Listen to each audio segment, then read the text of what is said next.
आज हम पढ़ेंगे बांकेलाल की कहानी राजकोष के लुटेरे। राजकोष के लुटेरे। डाकू सुल्तान सिंह अपने साथियों के साथ आंधी तूफान की तरफ उधमपुर के राजमहल की ओर बढ़ रहा था और उधमपुर के राजमहल पर पहुंचते ही डाकुओं ने सुरक्षा पर तैनात सैनिकों पर आक्रमण कर दिया। जल्द ही सैनिकों को मारकर सुल्तान सिंह और उसके साथी महल में प्रविष्ट हुए और फिर कुछ ही देर में राज्य के कोषागार में हा हा हा साथियों, लूट लो सारा राजकोष। जल्दी करो, राजा के दूसरे सैनिकों के आने से पहले हम निकल जाना चाहते हैं। जिस आंधी तूफान की तरह सुल्तान सिंह ने आक्रमण किया था, उसी तरह खजाना लूटकर वो चला गया। जब इस घटना की खबर उधमपुर के राजा उधम सिंह को मिली तो वो गुस्से में आग बबूला हो उठा। क्या बकते हो महामंत्री, ऐसा कैसे हो सकता है? एक डाकू और राजमहल के मंदिर के अंदर घुसकर सारे राजकोष को लूट कर ले गया और हमारे सुरक्षा सैनिक कुछ न कर सके। उधमपुर की विशाल सेना कुछ न कर सकी। मंत्री बोलता है, महाराज, हमारे सैनिक ने उनका बहुत मुकाबला किया, लेकिन उन डाकुओं का आक्रमण इतना अचानक हुआ था कि राजा बोलता है, खामोश महामंत्री, आप यह जानते हैं कि महल के राजकोष का लूट जाना हमारे लिए कितने शर्म की बात है। राजा बोलता है, आप सेना की टुकड़ियां लेकर अभी जाइए और उन डाकुओं का पीछा करिए। वे अभी अधिक दूर नहीं गए होंगे। जो आज्ञा महाराज, मैं अभी सेना को लेकर जाता हूँ। कुछ ही देर में महामंत्री बहुत से सैनिकों के साथ डाकुओं की खोज में निकला। सैनिकों, जंगल का कोना कोना छान मारो, हमें वह डाकू हर हालत में मिलना चाहिए। महामंत्री ने बहुत दौड़ धूप की, लेकिन डाकुओं का कुछ पता नहीं चला। आखिर वो निराश होकर लौट आया। क्षमा करें महाराज, हमने बहुत दूर दूर तक उन डाकुओं की खोज की, लेकिन उनका कोई सुराग नहीं मिला। ओह महामंत्री, नगर में ये घोषणा कर दो कि जो भी उन डाकुओं को पकड़वाएगा उसे 10,000 स्वर्ण मुद्राएं पुरस्कार में दी जाएगी। और फिर अगले दिन पूरे राज्य में चौक चौराहे पर यह सूचना लिखी हुई थी। इस घटना के लगभग 1 महीने बाद, साथियों, वो सामने हमारी मंजिल है। रूपनगर के राजा के पास बहुत भारी राजकोष है। आगे बढ़ो और लूट लो सारा राजकोष। जय भवानी, जय भवानी। और इससे पहले कि वहां की सुरक्षा कर रहे सैनिक कुछ संभल पाते, मारो मारो सबको, बचाओ। और फिर कुछ ही देर में सारा राजकोष लूट कर डाकू सुल्तान सिंह वहां से निकल गया। हा हा हा, सारा राजकोष अब हमारा है। दूसरे दिन ही रूपनगर में राजा रूप सिंह की ओर से डाकुओं को पकड़ने के लिए घोषणा की जा रही थी। नगरवासियों, डाकू सुल्तान सिंह और उसके साथियों को जो कोई जिंदा या मुर्दा बंदी बनाकर लाएगा, उसे राजा की तरफ से 20,000 स्वर्ण मुद्राएं इनाम में दी जाएगी। उधर रूपनगर में घोषणा की जा रही थी, इधर शक्तिनगर में सुल्तान सिंह आक्रमण कर रहा था। साथियों, माँ भवानी हमारे साथ है, विजय हमारी ही होगी। साहस से आगे बढ़ो और सारा राजकोष लूट लो। जय भवानी, जय भवानी। कुछ ही देर में शक्तिनगर का राजकोष भी लूट चुका था और इसी तरह कुछ ही दिनों में सुल्तान सिंह आसपास के अनेक राज्यों के राजकोष लूट चुका था। राजाओं ने उससे बचने की बहुत कोशिश की, लेकिन किसी को सफलता नहीं मिली। सुल्तान सिंह का आतंक इतना बढ़ चुका था कि उसका आक्रमण देखकर सैनिक अपना मुकाबला करने की बजाय अपनी जान बचाने की कोशिश करने लगते थे। जय भवानी, जय भवानी, भागो सुल्तान आया, भागो भागो। उधर विशालगढ़ के राजमहल में बांकेलाल राजअतिथि के रूप में ठाठ के दिन गुजार रहा था। बांकेलाल को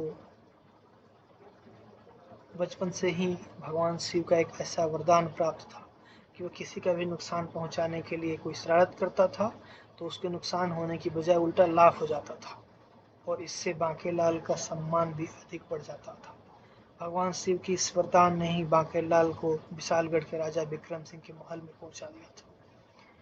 बांकेलाल सोच रहा है, आहा हा, अपनी भी क्या किस्मत है। करो भला, करो बुरा, होगा भला।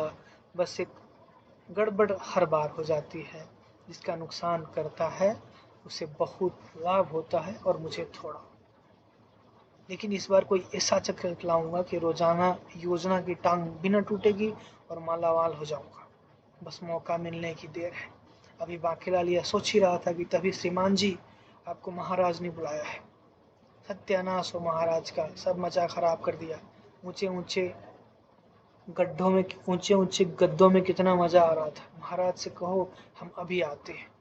बांकीलाल राजा विक्रम सिंह के पास पहुंचा। आओ बांकीलाल, हम तुम्हें याद कर रहे थे। कहिए महाराज, आपने कैसे याद किया?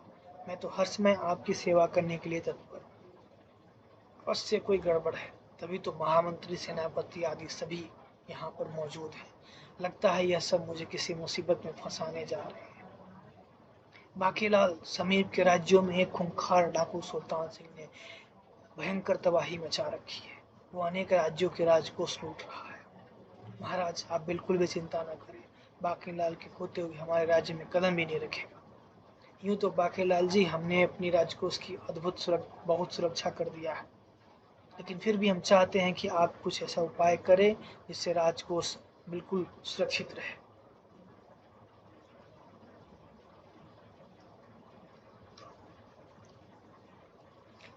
वह सब तो ठीक है, लेकिन मैं एक बार अपनी आंखों से सुरक्षा व्यवस्था देख लेना चाहता हूँ। ठीक है, अभी तुम हमारे साथ चलो, उस सुरक्षा व्यवस्था को देख लो। महामंत्री और सेनापति भी हमारे साथ चल रहे हैं। और फिर बांकीलाल राजा विक्रम सिंह महामंत्री और सेनापति के साथ राजकोष की सुरक्षा व्यवस्था देखने चल दिया। एक लंबा गलियारा पार करने के बाद सब विशाल कक्ष में पहुंचे। विशाल कक्ष में पहुंचकर महामंत्री ने अंदर से दरवाजा बंद किया और फिर उन्होंने एक दूसरे दरवाजे को खटखटाया। खट खट खट। अगले ही पल, अरे यह क्या! कमरे का फर्श तो नीचे ही की ओर ही धंस रहा है। बहुत अच्छा। फर्श के हटने के बाद विशाल कक्ष का दरवाजा अपने आप खुल गया। चर चर। उस दरवाजे में प्रवेश कर एक लंबे गलियारे को पार करते हुए सब विशाल लोहे के दरवाजे पर पहुंचे। अरे यह तो बिल्कुल तिलिस्मी कहानियों के महल की तरह बना है। यह दरवाजा कैसे खुलेगा महामंत्री जी? मेरे पाँव के नीचे देखिए महाराज। फर्श के इस टुकड़े को पाँव से 3 बार दबाने से लोहे का दरवाजा स्वयं खुल जाएगा। फर्श के टुकड़े को दबाते ही लोहे का दरवाजा खुलता चला गया। ओह, सचमुच बहुत सुरक्षित रखा है खजाना। लेकिन चिंता मत करो, सब बोझ हल्का कर दूंगा। बांकीलाल सोच रहा है। उस दरवाजे को पार कर जब वे अंदर पहुंचे, महाराज, इस तालाब के उस पार विशाल कक्ष में राजकोष भरा हुआ है। सामने 1000 विशेष सैनिक पहरा दे रहे हैं। लेकिन इस तालाब को पार करके तो डाकू विशाल कक्ष से राजकोष को लूट सकते हैं। नहीं महाराज, ये संभव नहीं होगा। यह तालाब बहुत गहरा है और फिर मांसभक्षी मगरमच्छों को पार कर पाना बहुत कठिन है। और उस पार करने पहुंचने से पहले हमारे सैनिक विषैले बाणों से डाकू को मारकर बीच में ही डुबो देंगे। लेकिन हम अगर इस विशाल कक्ष में जाना चाहें तो कैसे जा सकते हैं? राजा पूछ रहे। हम लोग आसानी से जा सकते हैं। देखिए, यहाँ पर बहुत ही रंग बिरंगी कीलें लगी है। इनमें से यह कील घुमाने से यह तालाब पर पुल बन जाएगा और फिर उस पुल पर चढ़कर सब विशाल कक्ष के दरवाजे तक पहुंच गए। महामंत्री ने वहां पहरा दे रहे सैनिक से कहा, सैनिक, दरवाजे का ताला खोल दो। जैसे ही विशाल कक्ष का दरवाजा खुला, बांकीलाल जल्दी से अंदर जाने लगा। ठहरिए बांकीलाल जी, दरवाजा खुले होने पर भी आप कक्ष में प्रवेश नहीं कर सकते। नहीं, ऐसा संभव नहीं। वह क्यों? दरवाजा खुला होने पर तो कोई भी मजे से घूमता हुआ अंदर जा सकता है। नहीं, ऐसा संभव नहीं है, महामंत्री बोल रहे हैं। और फिर महामंत्री ने एक सैनिक को भाला लेकर दरवाजे से अंदर की ओर फेंका। भाला वहीं हवा में ही था कि आग के लपटें उसकी ओर बढ़ी। बाल बाल बच गया, नहीं तो अभी राम नाम सत्य हो जाता। और फिर दरवाजे पर लगी एक कील को घुमाकर महामंत्री ने विशाल कक्ष में प्रवेश लिया। अंदर जाते ही पूरा कक्ष रोशनी से चमक उठा।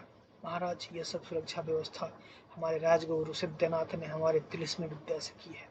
सचमुच यहाँ तो हमारा राजकोष पूरी तरह सुरक्षित रहेगा। आहा, इतना विशाल राजकोष! एक बार मैं सारा राजकोष ले जाने में सफल हो जाऊं, फिर देखना मेरी 7 पीढ़ियां मौज से रहेंगी। बाकीलाल, क्या सोच रहे हो? तुमने इस सुरक्षा व्यवस्था के बारे में कुछ नहीं कहा। कुछ कुछ नहीं महाराज, सुरक्षा व्यवस्था बहुत अच्छी है। और फिर सब वापस लौट चले। लेकिन बाकीलाल कुछ और ही सोच रहा था। इन सारी सुरक्षा व्यवस्था की ऐसी तैसी न कर दी तो मेरा नाम भी बाकीलाल नहीं। उधर दिन प्रतिदिन डाकू सुल्तान सिंह का प्रकोप बढ़ता ही जा रहा था। दूर दूर के राज्यों के राजा उसके नाम से भयभीत होने लगे थे। एक दिन अमरपुर में, सेनापति जी, सुल्तान सिंह कभी भी हमारे महल पर आक्रमण कर सकता है। तुमने राजकोष की सुरक्षा के लिए क्या प्रबंध किया है? महाराज, मैंने एक ऐसा काम किया है कि अगर सुल्तान सिंह राजकोष वाले भवन की तरफ बढ़ा भी तो स्वयं हमारे जाल में फंस जाएगा। तुमने ऐसा क्या किया है सेनापति?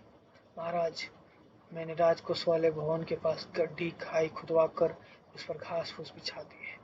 डाकू उस खाई में गिरकर घायल हो जाएंगे और हम उन्हें आसानी से पकड़ लेंगे। कुछ ही दिन बीते थे कि एक दिन सुल्तान सिंह ने अमरपुर के राजकोष को लूटने के लिए राजमहल पर आक्रमण कर दिया। साथ ही वो टूट पड़ो इन सैनिकों पर। कुछ ही देर में सारा राजकोष हमारे हाथ में। कुछ ही देर में सुल्तान सिंह ने द्वार के पास खड़े सैनिकों को मारकर राजमहल में प्रवेश किया। लेकिन जब वे सब राजकोष के भवन के पास पहुंचे, क्या बात है लखन सिंह, राजकोष के भवन के पास मुट्ठी भर सैनिक। और सिंह राजा ने राजकोष की सुरक्षा को विशेष प्रबंध किया। सरदार, भवन पर सीधे आक्रमण करने की बजाय हम 2 साथियों को वहां भेजना चाहिए ताकि शत्रु की राज का पता चल सके। और फिर सुल्तान सिंह ने 2 साथियों को जाने के लिए कहा। वे भी भवन की तरफ बढ़े थे कि ओह, तो ये बात है इनका सुरक्षा प्रबंध। लाखन सिंह, हम भवन के पीछे की ओर से हमला करके राजकोष लूटेंगे। और फिर सुल्तान सिंह ने भवन के पीछे की ओर से जबरदस्त हमला किया। कुछ ही देर के बाद अमरपुर का सारा राजकोष लूट कर ले गए। जंगल के बीच अपने गुप्त अड्डे पर पहुंचकर सुल्तान सिंह ने हर बार की तरह लूट के माल का बंटवारा कर दिया। साथियों, लूट के माल के 3 हिस्से मेरे, 1 हिस्से तुम्हारा। अब 1 हिस्से में से आपस में बांट लो तुम सब। वो लूट के बंटवारे में भी बेईमानी। सरदार ने 3 हिस्से ले लिए। सुल्तान सिंह ने खुश होते हुए अपने हिस्से का माल